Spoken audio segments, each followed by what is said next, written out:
"Help me. I need to get back to Mommy." A millionaire CEO was heading on a business trip but found a little girl crying. What he does next breaks hearts. Before we start, tell us where you're watching from and hit subscribe for more touching stories. The rain hammered against the windows of the luxury sedan as it pulled up to Chicago's O'Hare International Airport. Michael Thompson, CEO of Thompson Industries, checked his Rolex one final time before stepping out into the storm. At 35, he had built an empire worth over $2 billion. But tonight, all he could think about was the merger meeting waiting for him in New York.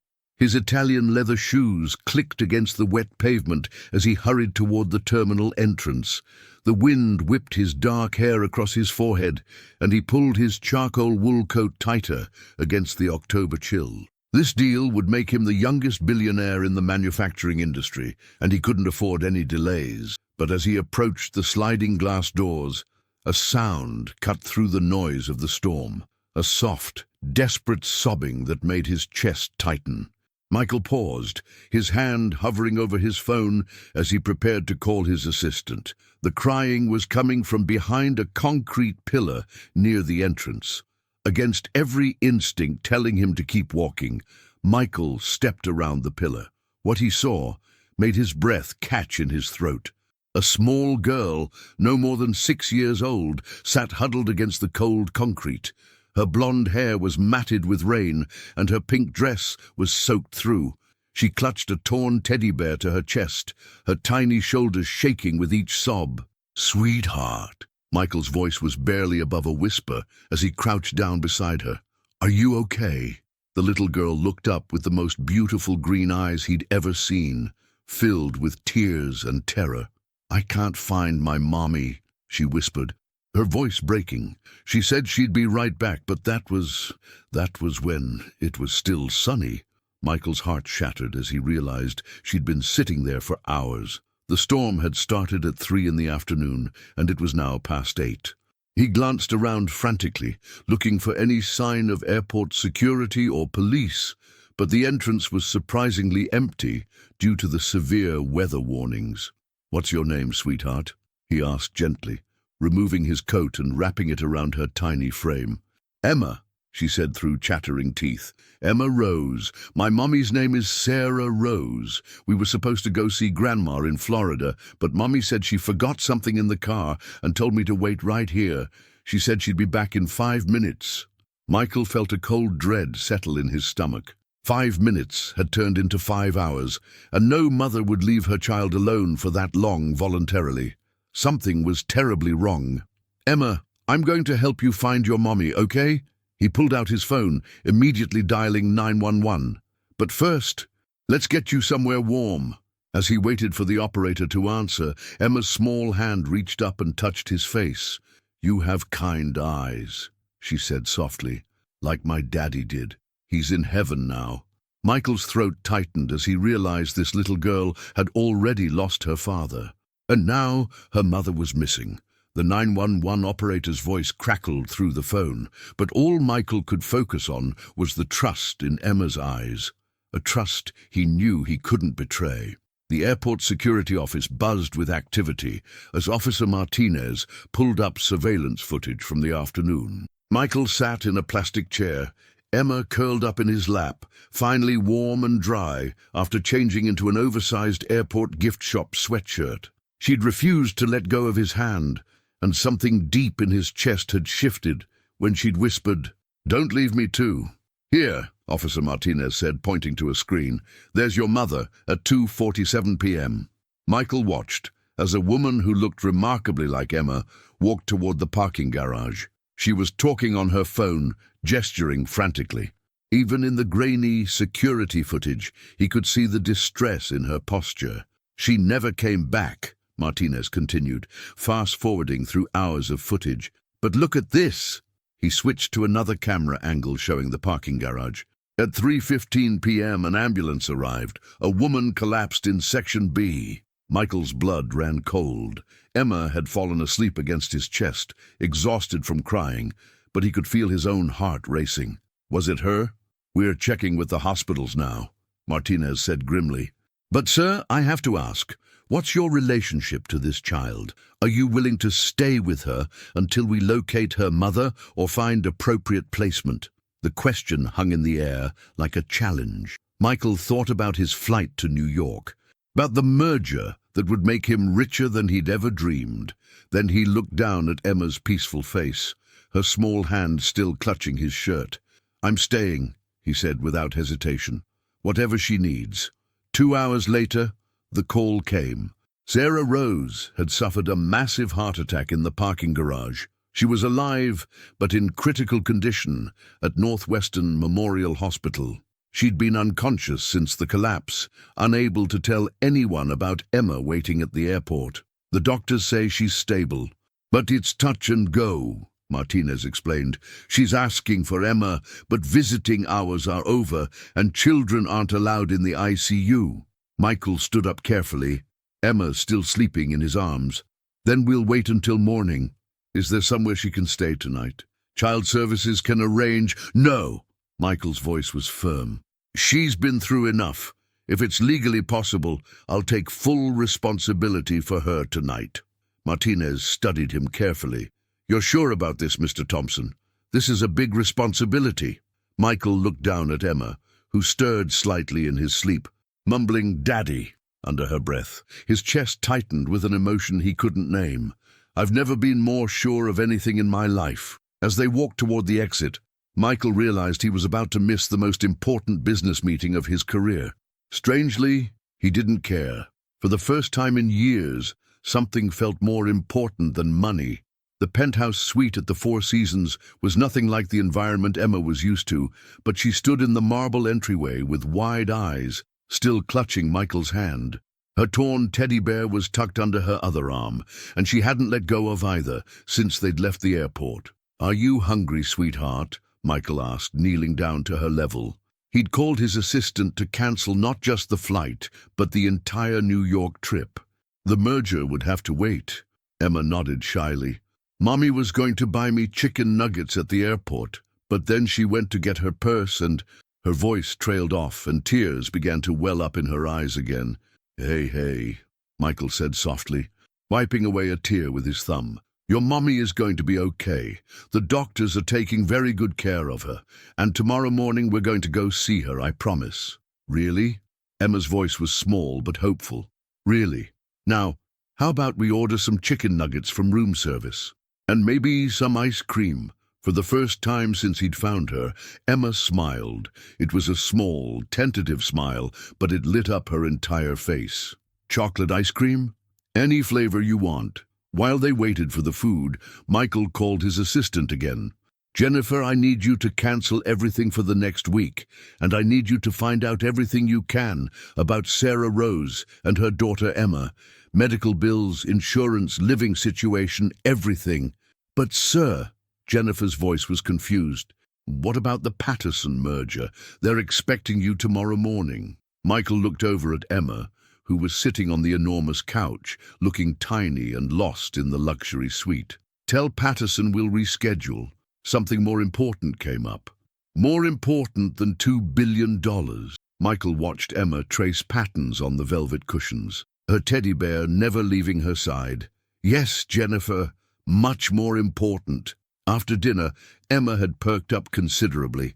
She'd eaten 3 chicken nuggets and a small bowl of chocolate ice cream, and she'd even giggled when Michael had told her a silly joke about a penguin. But as bedtime approached, the anxiety returned. "I don't want to sleep alone," she whispered, standing in the doorway of the guest bedroom. "What if I have a nightmare about Mommy?" Michael's heart clenched. He thought about his own childhood, about the nights he'd spent alone in boarding school, wishing someone would comfort him when he was scared. "Would you like me to stay with you until you fall asleep?" Emma nodded gratefully. Michael settled into the chair beside the bed, and Emma climbed under the covers, clutching her teddy bear tightly. "Mr. Michael," she said softly in the darkness. "Yes, sweetheart? Why are you being so nice to me? You don't even know me." Michael was quiet for a long moment, thinking about his own childhood, about the parents who'd been too busy building their empire to notice their son's loneliness. "Because everyone deserves kindness, Emma. especially little girls who are scared and missing their mommies. Will you really take me to see her tomorrow? First thing in the morning, I promise. As Emma's breathing finally evened out in sleep, Michael realized that in the span of 12 hours, this little girl had changed something fundamental inside him. For the first time in his adult life, money wasn't the most important thing on his mind. The morning sun streamed through the hospital windows as Michael and Emma walked hand in hand down the sterile corridor. Emma had insisted on wearing her pink dress again, despite Michael's offer to buy her new clothes. "Mommy likes this dress," she'd said simply. "It makes her happy." Michael had barely slept, spending most of the night making phone calls and arrangements. Sarah Rose's medical bills were mounting, and her insurance wouldn't cover everything. Her job at the local diner had no provision for extended sick leave, and Emma's childcare situation was precarious at best. "Is this where Mommy is?" Emma asked, her voice smaller than usual as they approached the ICU. "Yes, sweetheart. Remember what we talked about? There might be machines helping your mommy feel better, and she might look a little different than usual, but she's going to be okay." The ICU nurse, a kind woman named Patricia, had bent the rules to allow Emma inside. "5 minutes," she'd said to Michael, "and you'll need to stay with her the entire time." When Emma saw her mother lying in the hospital bed, connected to various monitors and machines, her bottom lip began to tremble, but instead of crying, she squared her small shoulders and walked bravely to the bedside. "Mommy," she whispered, reaching up to touch Sarah's hand. "I'm here. I waited for you, just like you told me to." Sarah's eyes fluttered open, and when she saw Emma, tears began streaming down her face. "Baby," she whispered, her voice hoarse from the breathing tube that had been removed that morning. "I'm so sorry. I'm so sorry." "It's okay, Mommy. Mr. Michael took care of me. He bought me chicken nuggets and chocolate ice cream, and he told me jokes, and he promised you were going to be okay." Sarah's eyes found Michael's over Emma's head, and he saw a mixture of gratitude and concern in her gaze. "Thank you," she mouthed silently. Michael stepped forward. "Mrs. Rose, I'm Michael Thompson. I found Emma at the airport yesterday. She's been very brave." I can't pay you back," Sarah said, her voice breaking. "I don't have much, and now with the hospital bills." "We'll figure it out," Michael said gently. "The important thing is that you focus on getting better. Emma needs her mommy healthy." After their visit, Michael took Emma to the hospital cafeteria for lunch. She was quiet, picking at her grilled cheese sandwich, lost in thought. "Mommy looked really sick," she said finally. "She's going to get better," Michael assured her. "But it might take some time. The doctors need to make sure her heart is strong again. What if she can't work? We won't have money for our apartment." Emma's 6-year-old mind was processing adult worries that no child should have to think about. Michael felt something shift inside his chest. "Emma, what if I told you that there are people who like to help families when they're going through tough times? People who have been blessed with good fortune and want to share it? Like angels?" Emma's eyes widened. "Something like that," Michael smiled. "Would you like me to be your family's angel for a while?" Emma considered this seriously.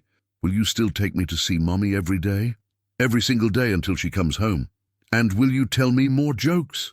"All the jokes you want." Emma's smile was like sunshine breaking through clouds. "Then yes, I think you can be our angel."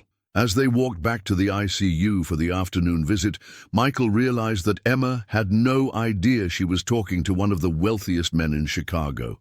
To her, he was just the kind stranger who had found her when she was lost and scared. And somehow that meant more to him than any business deal ever could. 3 days later, Michael had essentially moved his office to the hospital waiting room. His laptop was open on the small table, and he was conducting video conferences between visits with Emma and Sarah.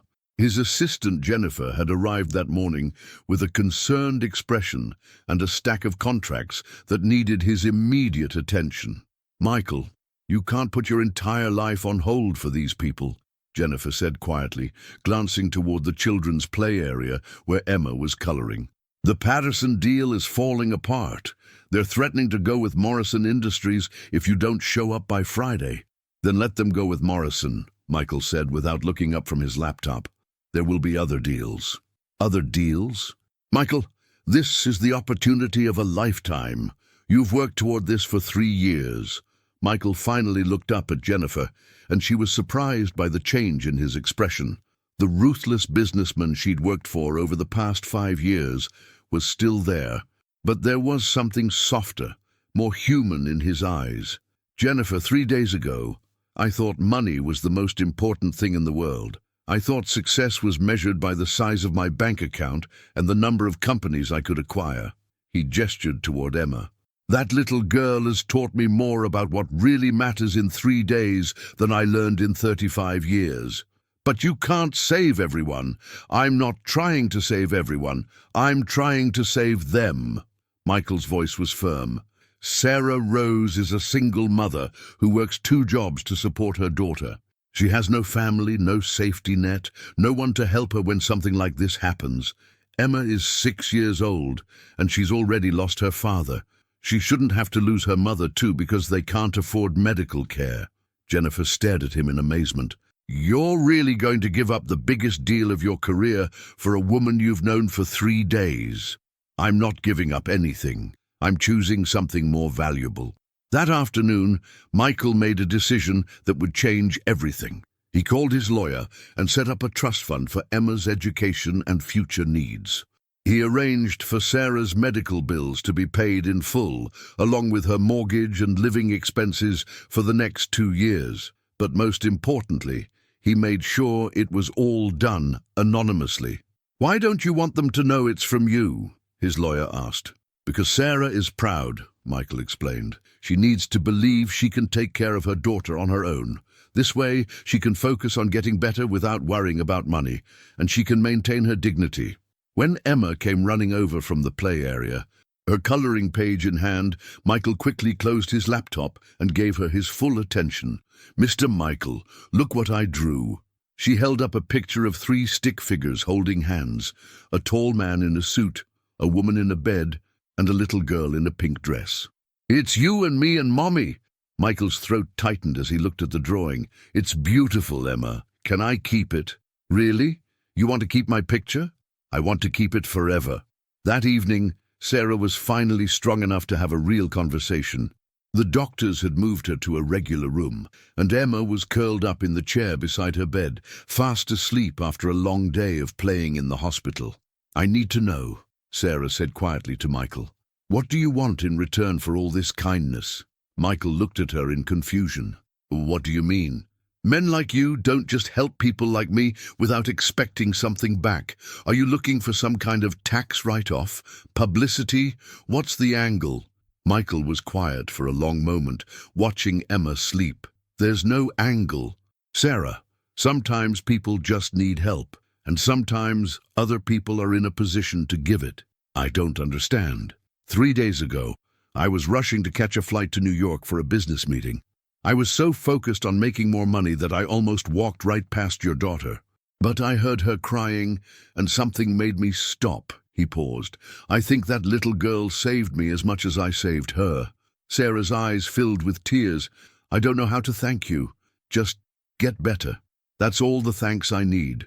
As Michael left the hospital that night, he realized that for the first time in years, he felt truly wealthy, not in money, but in something far more valuable.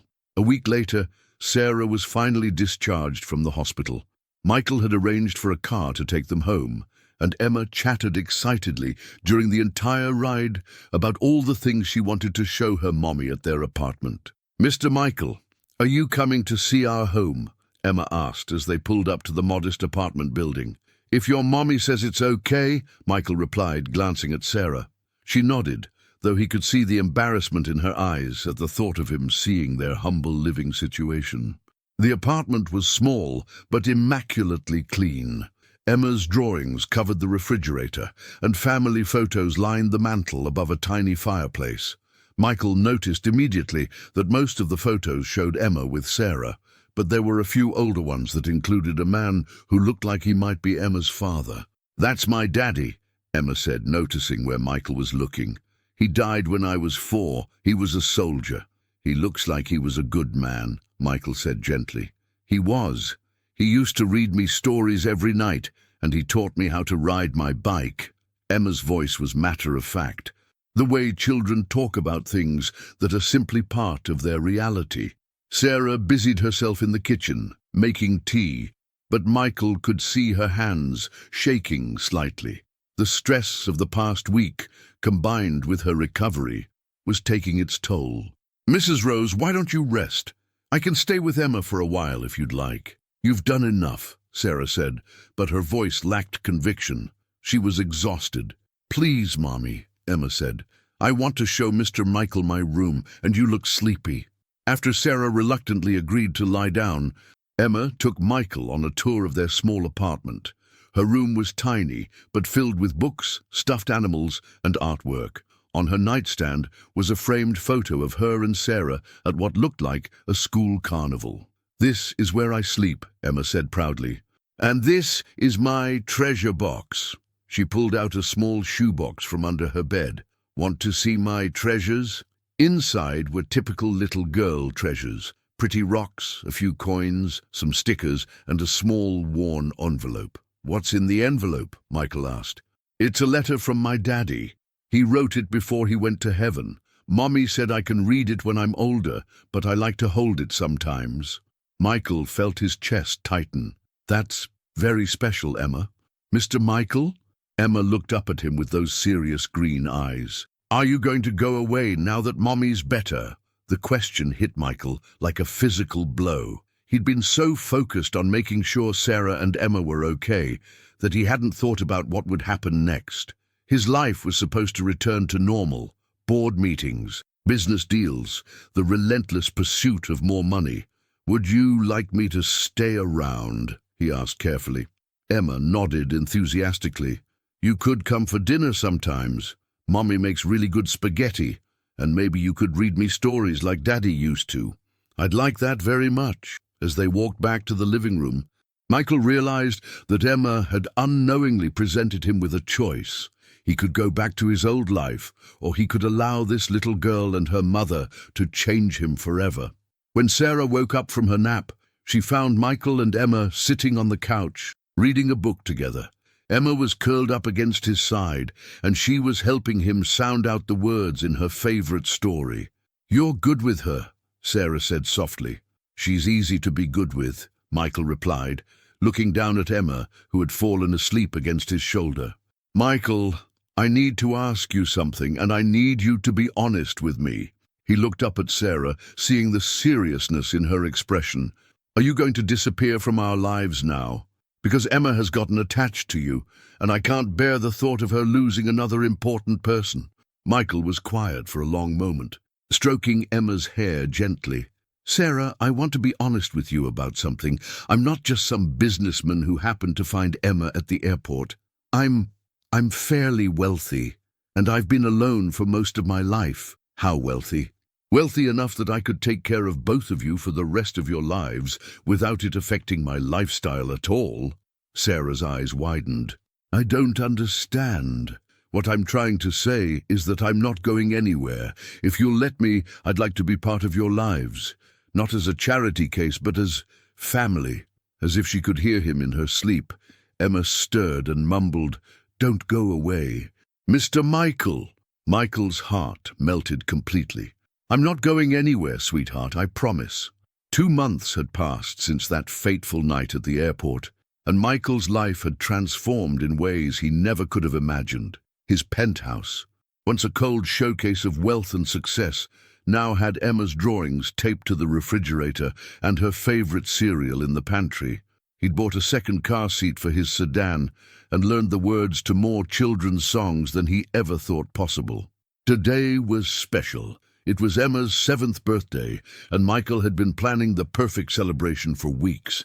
He'd rented out an entire section of Lincoln Park Zoo, hired a face painter, and ordered a custom cake shaped like her beloved teddy bear.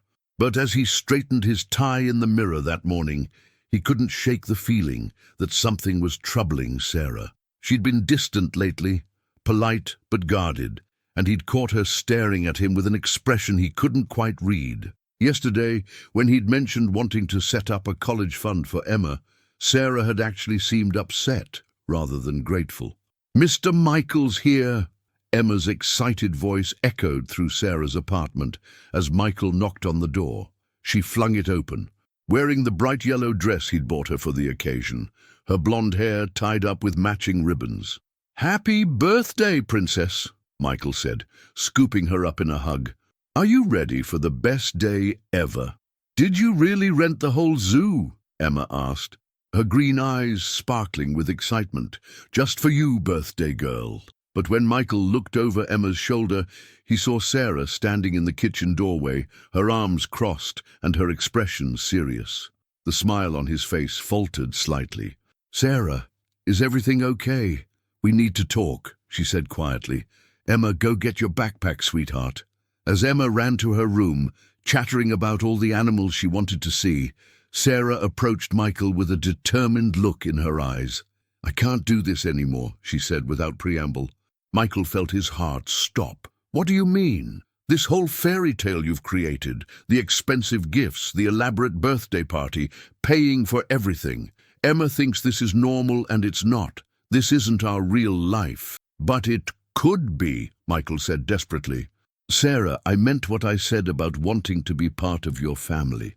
"As what? Her benefactor? Some rich man who swoops in and plays daddy when he feels like it?" Sarah's voice was strained. "What happens when you get bored, when you decide you want your old life back?" Michael stared at her in shock. "Is that really what you think of me? I think you're a good man with good intentions, but I also think you live in a different world than we do.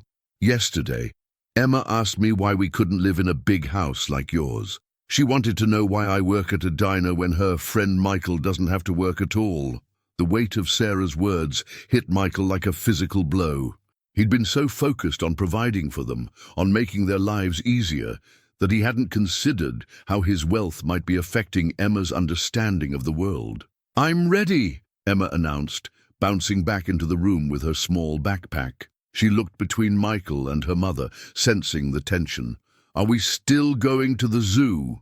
Michael and Sarah locked eyes over Emma's head. Sarah's expression softened slightly, and she nodded. "Of course we are, baby girl," Michael said, forcing a smile. "It's your special day." But as they drove to the zoo, Michael couldn't shake the feeling that this might be the last day he'd spend with them. And judging by the way Sarah stared out the window, lost in thought, he might be right. The zoo party was everything Emma had dreamed of and more. She fed giraffes, got her face painted like a butterfly, and laughed until her sides hurt when the sea lions performed tricks just for her.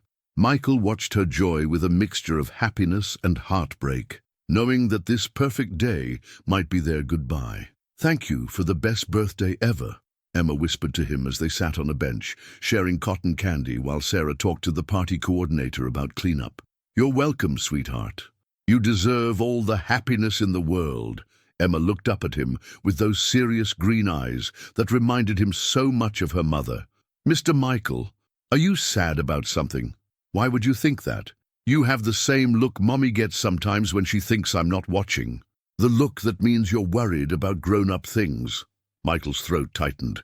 This little girl was far too perceptive for her own good. "Sometimes grown-ups have complicated feelings, Emma, but that doesn't mean anything is wrong with you.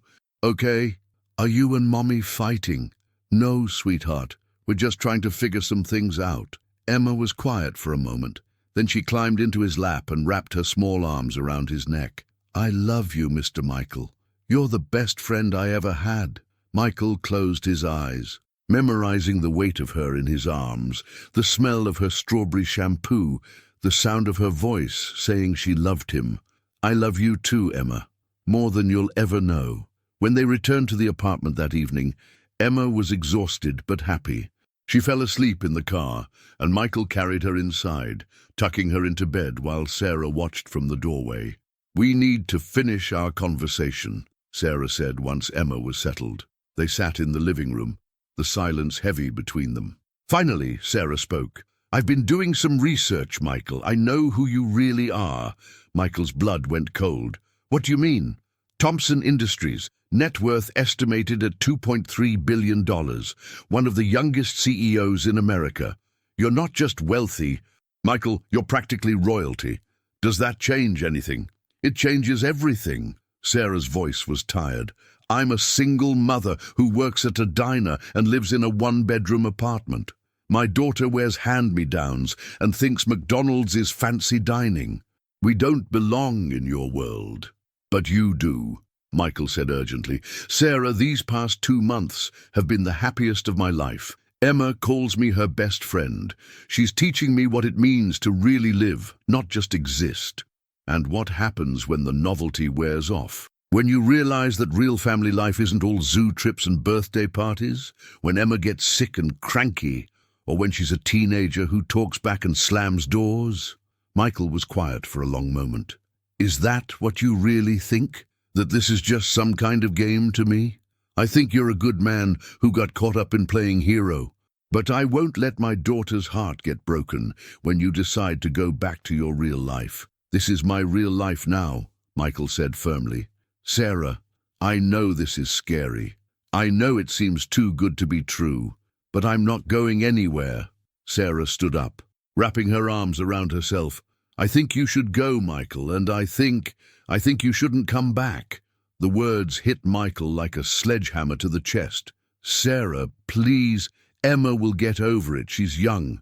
But if this goes on much longer, if she gets more attached... Sarah's voice broke slightly. I can't risk it, I won't. Michael stood slowly, feeling like his world was crumbling around him. What about what Emma wants? Don't you think she should have a say in this? She's 7 years old. She doesn't understand the consequences. And what about what I want? What if I told you that I'm in love with both of you? That you've become my family? Sarah's composure finally cracked, and tears spilled down her cheeks. Then I'd say that sometimes love isn't enough. Sometimes protecting the people you love means letting them go. Michael stared at her for a long moment, seeing the pain in her eyes, the fear, the determination. He realized that nothing he could say would change her mind tonight. She'd built walls around her heart to protect Emma, and she wasn't going to let him tear them down. If that's what you really want, he said quietly, it's what's best for Emma. Michael nodded slowly, though every fiber of his being was screaming in protest. Will you at least let me say goodbye to her? I think it would be easier if we just told her you had to go away for work. The finality in Sarah's voice broke something inside Michael's chest. He walked toward the door, then turned back. I want you to know that these have been the best 2 months of my life, and Emma saved me in ways you'll never know. As Michael left the apartment, he could hear Sarah crying softly behind the closed door. And for the first time since he was a child, Michael Thompson, billionaire CEO, went home to his empty penthouse and cried himself to sleep. 3 weeks passed in a blur of grey, empty days for Michael. He threw himself back into work with a vengeance, staying at the office until midnight and working weekends. His assistant Jennifer was thrilled to have the old Michael back, the ruthless businessman who lived and breathed profit margins and acquisition deals. But late at night, alone in his penthouse, Michael would stare at Emma's drawings, still hanging on his refrigerator, and feel a hollow ache in his chest that no amount of success could fill.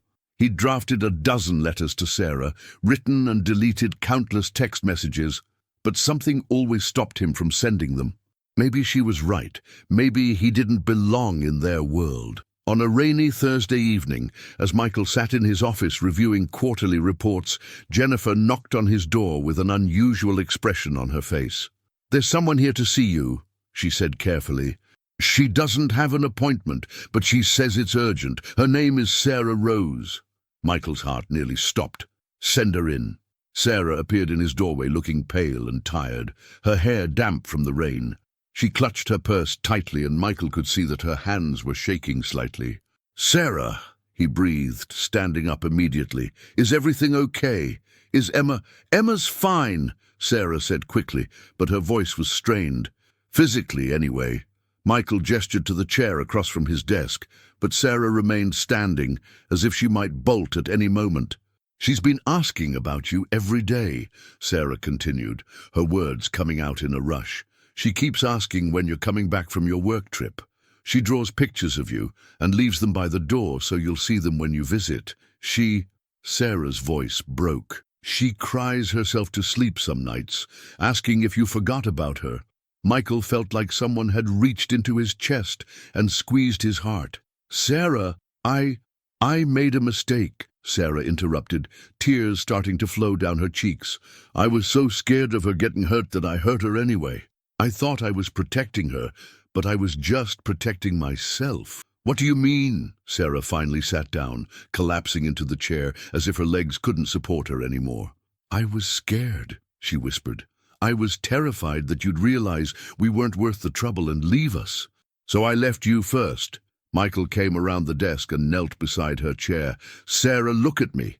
She raised her tear-filled eyes to meet his. I would never have left you. Either of you. These past 3 weeks have been the longest of my life. But we're so different. So what? Michael's voice was passionate. Sarah, before I met you and Emma, I was successful, but I was empty. I had everything money could buy and nothing that actually mattered. You gave me a family. You gave me a reason to come home at night instead of sleeping at the office. But the money, the lifestyle differences are just details. We can figure those out together. Michael took her hands in his. Sarah, I love you, and I love Emma. Not as charity cases, not as some project to make me feel good about myself, as family. Sarah stared at him through her tears. You really mean that? I've never meant anything more in my life. These past 3 weeks I kept thinking about what you said, about love not being enough. But I think you were wrong. Love is everything. Love is what makes us willing to bridge any gap, overcome any obstacle. I'm so sorry, Sarah sobbed. I'm so sorry for putting us all through this. Michael pulled her into his arms, holding her tightly as she cried against his shoulder. It's okay, he murmured. We're okay. We're going to be okay. After a few minutes, Sarah pulled back and wiped her eyes. There's something else, she said quietly. What? Emma. She's been asking if she did something wrong. If that's why you went away. I tried to explain that it wasn't her fault, but she doesn't understand why adults who love each other sometimes disappear. Michael's heart shattered completely. I need to see her. I was hoping you'd say that. They drove to Sarah's apartment in Michael's car, Sarah giving him worried glances as he gripped the steering wheel tightly. When they arrived, Sarah unlocked the door and called out softly, Emma, I'm home, and I brought someone to see you. There was no answer. They found Emma in her room, sitting on her bed with her back to the door, holding her teddy bear. Spread around her were dozens of drawings, all of Michael. Michael at the zoo, Michael reading her stories, Michael holding her hand. Emma, Sarah said gently, Mr. Michael is here. Emma turned around slowly, and when she saw Michael, her bottom lip began to tremble. Are you really here, or am I dreaming again? She whispered. Michael's throat was so tight he could barely speak. I'm really here, sweetheart. Are you going to go away again? Michael knelt down beside her bed, looking directly into those green eyes that had changed his life. Emma, I want to tell you something very important. Are you listening? She nodded solemnly. I should never have gone away. That was a grown-up mistake, and I'm very sorry for it. You didn't do anything wrong, not one single thing, and I promise you, on everything I hold dear, that I will never leave you again. Promise for real. Promise for real. Cross my heart and hope to never see another zoo without you. Emma's serious expression finally cracked, and she giggled despite her tears. That's a silly promise. It's the most important promise I've ever made. Emma launched herself into his arms, and Michael held her tightly, feeling like he could finally breathe again for the first time in 3 weeks. I missed you so much, Emma whispered against his neck. I missed you too, Princess, more than all the stars in the sky. As Sarah watched from the doorway, seeing her daughter's joy and relief, she realized that she'd almost made the biggest mistake of her life. Love was enough, more than enough. It was everything. 6 months later, Michael stood in the kitchen of the house he'd bought in Lincoln Park. Not the mansion his real estate agent had suggested, but a comfortable 4-bedroom home with a big backyard and a swing set. It was Saturday morning, and he was attempting to make pancakes while Emma sat at the kitchen table, giving him very serious advice about the proper pancake flipping technique. "You have to wait for the bubbles, Mr. Michael," Emma said patiently, as if she were the adult and he were the child learning an important life skill. "Mommy taught me. When you see lots of little bubbles, then you flip." "Like this?" Michael asked, successfully flipping a pancake without dropping it on the floor. "Perfect. You're getting really good at this." Sarah walked into the kitchen, her hair still tousled from sleep, wearing one of Michael's old college t-shirts. The sight of her in his clothes, in their kitchen, still took his breath away sometimes. "How are my favorite chefs doing?" she asked, kissing Emma on the top of her head and then standing on her tiptoes to kiss Michael's cheek. "Mr. Michael only dropped 2 pancakes on the floor this time," Emma reported proudly. "Only 2. That's a new record." Michael laughed, pulling Sarah into his arms. "I'll have you know that I was a very successful businessman before you two came along and turned me into a short-order cook. And now you're a successful businessman who can make pancakes," Sarah pointed out. "That's even better." It was true. Michael had found a way to balance his work life with his family life, delegating more responsibilities to his executive team and refusing to work weekends. Thompson Industries was still thriving, but now Michael had something more important than profit margins to come home to. The past 6 months hadn't been without challenges. There had been awkward moments when Sarah felt out of place at business functions and times when Michael's wealth created complications they hadn't anticipated. But they'd worked through each obstacle together, learning to communicate and compromise. "Can we go to the park after breakfast?" Emma asked. "I want to try the monkey bars again." "Of course," Michael said. "But first, your mom and I have something we want to talk to you about." Emma's expression immediately became serious. "Am I in trouble?" "No, sweetheart," Sarah said quickly. "It's good news, really good news." They sat down at the kitchen table, Emma between Michael and Sarah, her pancakes forgotten for the moment. "Emma," Michael began carefully, "you know how much I love you and your mom, right?" "Yes. And you know how we've become a family, even though we didn't start out that way." Emma nodded, though she looked a little confused about where this was going. "Well," Sarah continued, "Michael has asked me to marry him, and I said yes." Emma's eyes widened. "You're going to get married? Like in the movies?" "Like in the movies," Michael confirmed, "but only if that's okay with you, because you're the most important person in both of our lives, and we want to make sure you're happy about it." Emma was quiet for a long moment, processing this information with the seriousness that only a 7-year-old could bring to such matters. "If you get married," she said slowly, "does that mean Mr. Michael will be my dad?" Michael's heart stuttered. They'd talked about this possibility, but hearing Emma say it out loud made it feel real in a way that took his breath away. "If you want me to be," he said quietly, "what about my real dad, the one in heaven?" Sarah reached over and took Emma's hand. "Your real dad will always be your dad. Baby girl, he'll always be special and important, but people can have more than one dad, just like they can have more than one person who loves them. So I'd have my heaven dad and my here dad?" "Exactly," Michael said, his voice thick with emotion. Emma considered this for another moment, then broke into the biggest smile either of them had ever seen. "That means I get 2 dads when most kids only get 1. That's the best thing ever." She launched herself at Michael, wrapping her small arms around his neck. "I love you, Dad," she whispered, and Michael felt tears streaming down his face. "I love you too, Emma, so much."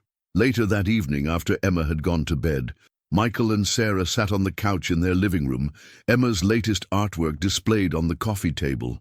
She'd drawn their wedding, complete with a princess dress for Sarah, a suit for Michael, and herself in the middle wearing a flower crown. "Are you sure about this?" Sarah asked quietly. "Marriage, I mean. It's a big step." "I've never been more sure of anything in my life," Michael replied. into pulling her closer to him. Sarah, 2 years ago, if someone had told me that I'd be sitting in a house in Lincoln Park, planning a wedding and teaching my daughter how to ride a bike, I would have thought they were crazy. Your daughter? She called me Dad today. That little girl who I found crying at the airport is now calling me Dad. Michael's voice was full of wonder. How did I get so lucky? We all got lucky, Sarah said softly. I spent so long protecting Emma and myself from getting hurt that I almost missed out on the greatest love of my life. Both of them, Michael corrected. Emma and I fell in love with each other first. You were just smart enough to fall in love with both of us. Sarah laughed. Is that how you remember it? That's exactly how I remember it.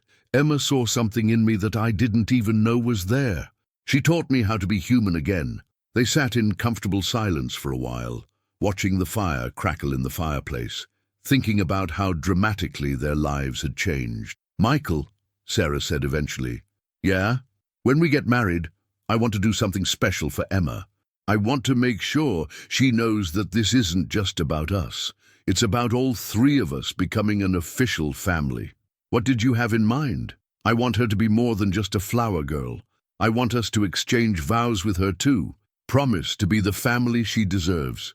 Michael turned to look at Sarah, overwhelmed by how perfectly she understood what this all meant. You really are the most amazing woman I've ever known. I'm just a mum who wants her daughter to know she's loved. You're so much more than that. You're the woman who saved a broken man by trusting him with the most precious thing in your world. As they headed upstairs to bed, Michael paused outside Emma's room. Her door was slightly ajar, and he could see her sleeping peacefully, clutching the teddy bear she'd had that first night at the airport. 2 years ago, he'd been rushing to catch a flight that would have made him richer, but would have left him emptier than ever. Now he was exactly where he belonged, home with his family, planning a future filled with love instead of profit margins. Sometimes the best business deals, he'd learned, were the ones that had nothing to do with business at all. The wedding planning had taken on a life of its own, but not in the way Michael had expected. Instead of the elaborate affair his wealth could have afforded, Sarah had insisted on something simple and intimate. I want Emma to remember the love, not the expense, she'd said, and Michael had fallen in love with her all over again. They'd chosen the Lincoln Park Zoo for the ceremony, the place where Emma had celebrated her 7th birthday and where their family had truly begun to form. It seemed fitting that they'd make their official vows in the same place where they'd made their unofficial promises to each other. But 3 weeks before the wedding, Michael received a phone call that would test everything they'd built together. He was in his office reviewing the final details for the ceremony when Jennifer knocked on his door with an expression he hadn't seen in months, the look she used to get when delivering particularly challenging business news. Michael, there's a situation, she said carefully. It's about Emma. Michael's blood ran cold. What about Emma? Is she okay? She's fine, but there's a man here to see you. He says he's Emma's grandfather. The world seemed to tilt on its axis. That's impossible. Sarah said Emma has no family. He has documentation, birth certificates, legal papers. He says he's been looking for Emma and Sarah for over a year. Michael's hands were shaking as he told Jennifer to send the man in. A moment later, a distinguished gentleman in his 60s entered the office. He had Emma's green eyes and her blonde hair, now silver with age. Mr. Thompson, I'm Robert Rose. I believe you know my daughter-in-law Sarah and my granddaughter Emma.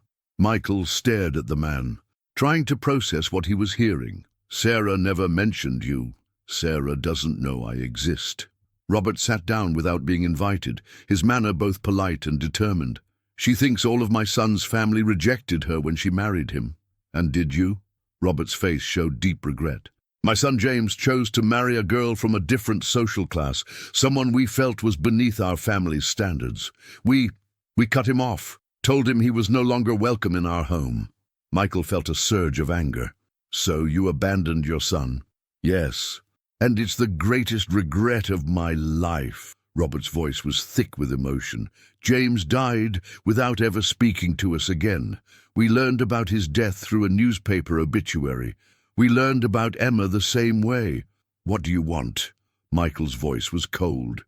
I want to meet my granddaughter. I want to make amends for the mistakes I made with my son.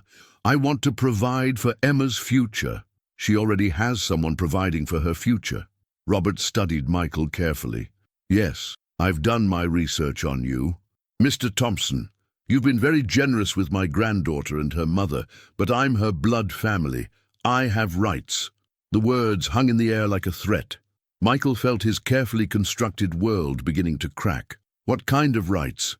Legal rights.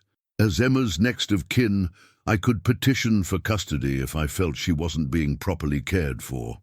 Michael stood up abruptly, his hands clenched into fists. Are you threatening me? I'm simply stating facts, but I'd prefer not to involve the courts. I'd prefer to work this out as civilized people. What do you want? Michael repeated. I want to be part of Emma's life. I want to give her the opportunities my money can provide. The best schools, the best connections, a trust fund that will set her up for life. She already has all of that, from a stranger who has no legal connection to her. What happens when you and Sarah break up? What happens when you get tired of playing house? Michael's temper flared. That's not going to happen, isn't it? You've known them for less than 2 years. I'm her grandfather. I'm permanent. After Robert left, Michael sat alone in his office, staring out at the Chicago skyline and feeling like his world was falling apart. How could he tell Sarah that Emma's grandfather, the family she thought had rejected her, was suddenly back and making demands? When he got home that evening, Sarah and Emma were in the kitchen, decorating cupcakes for Emma's class party the next day. The scene was so normal, so perfect, that Michael almost convinced himself the meeting with Robert Rose had been a nightmare. "Daddy!" Emma called out when she saw him, still covered in frosting and grinning widely. "Look what we made!" Michael forced a smile, picking her up and spinning her around. "They're beautiful, Princess, just like you." But over Emma's head, he caught Sarah's eye and saw that she'd noticed something was wrong. Later, after Emma was in bed, Sarah confronted him. "What happened today? You've been quiet all evening." Michael had been dreading this moment, but he knew he couldn't keep it from her. "Sarah, sit down. I need to tell you something." As he explained about Robert Rose's visit, he watched Sarah's face go through a range of emotions: confusion, shock, anger, and finally fear. "He wants to take her away from us," Sarah whispered when Michael finished. "He says he just wants to be part of her life." "And you believe him?" Michael was quiet for a long moment. "I don't know what to believe, but Sarah, he is her grandfather. He does have legal rights." "Legal rights?" Sarah's voice rose. "Where were his legal rights when James died? Where was he when I was working 3 jobs to pay for Emma's daycare? Where was he when she was crying for her daddy every night?" I know, but the fact remains that we're Emma's family now. You, me, and her. That man gave up any claim to her when he turned his back on his own son." Michael wanted to agree with her, wanted to dismiss Robert Rose as easily as Sarah was doing. But he couldn't shake the feeling that this was far from over. What if he's serious about the custody petition? Sarah went very still. "What are you saying?" "I'm saying maybe we should consider what he's offering. Maybe having Emma's grandfather in her life wouldn't be a bad thing." Sarah stared at him in disbelief. "Are you taking his side?" "I'm not taking anyone's side. I'm trying to think about what's best for Emma.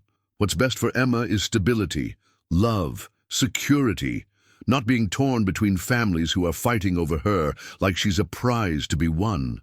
Michael ran his hands through his hair, feeling the weight of an impossible situation. "Sarah, what if he's right? What if I'm not enough? I'm not her blood family. I have no legal claim to her. You're her father in every way that matters, but not legally.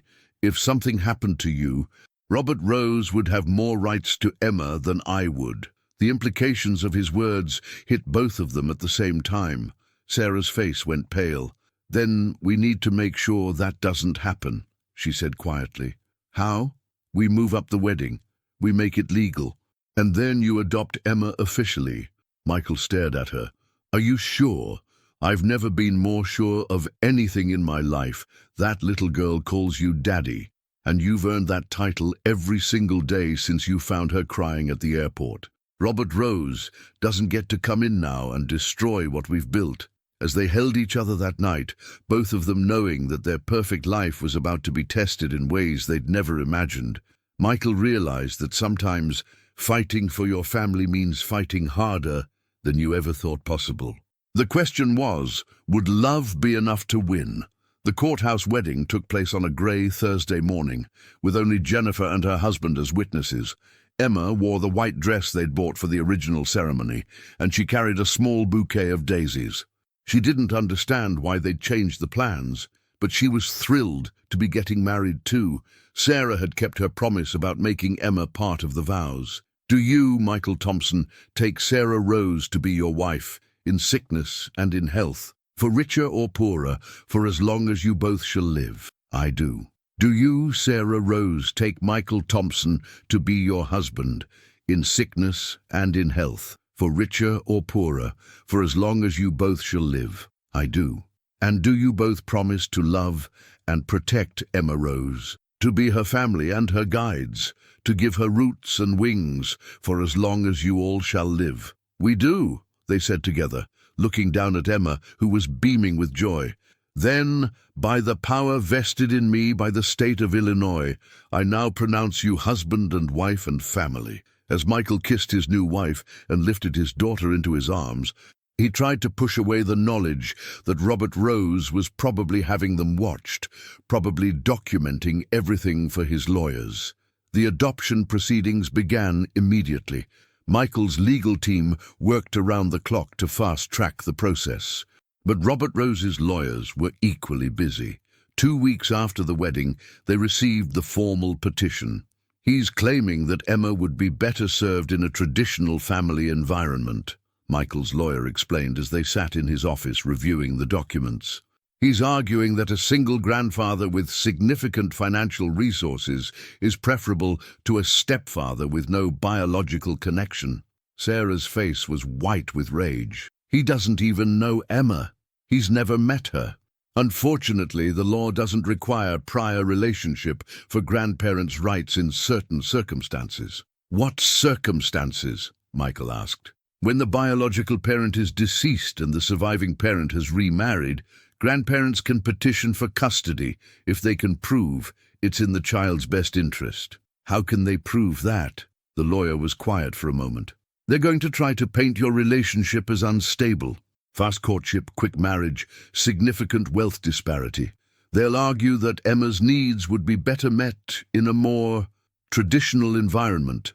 Michael felt sick. "What are our chances?" "Better than theirs, but not guaranteed. The fact that you've been Emma's primary father figure for 2 years works in your favor, as does the clear bond between you, but Robert Rose has resources, and he's determined." That evening, Michael and Sarah sat Emma down for one of the hardest conversations of their lives.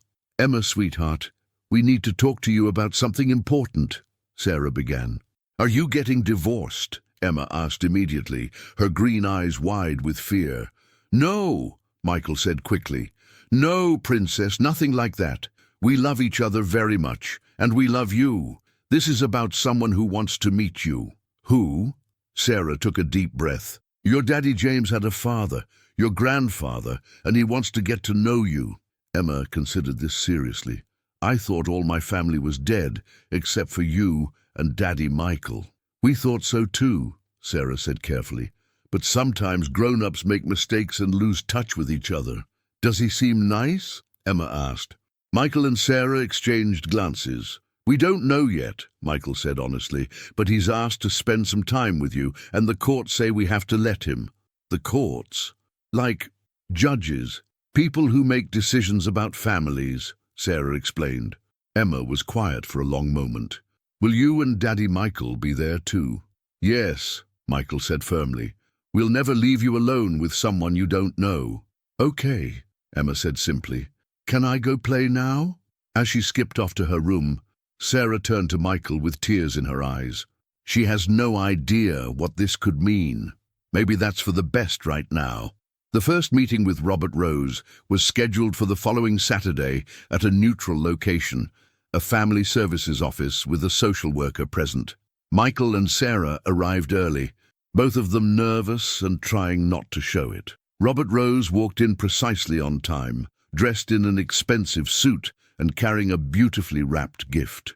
He looked exactly like an older version of Emma's father from the photos Sarah had shown her.